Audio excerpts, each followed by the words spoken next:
Per daugelį metų bendraujant su savo klientais, o jie vyrai, tokie kaip tu, galiu pasakyti tobulo vyro dienos eigą. Ką vyras daro dėl sveikatos? Jo pasakojimas. Šiandien nusprendžiau gyventi sveikai. Atsikėliau 10, jau pažanga. Pirmas žingsnis - vanduo su citrina. Skonis kaip liūdesys stiklinėje. Tada mankšta. Atsiguliau ant kilimėlio. Padariau vieną atsilenkimą, kad pasiekčiau pultelį. Nusprendžiau, meditacija man tinka labiau. Užsimerkiau, įkvėpiau ir užmigau. Po 2 valandų pabudau. Sveikatingumo lygis zen.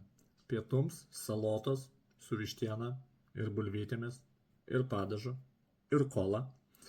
Bet juk svarbiausia balansas, tiesa. Vakare pasivaikščiojimas iki šaldytuvo ir atgal. Sveikata, misija įvykdyta. Rytoj kartosiu.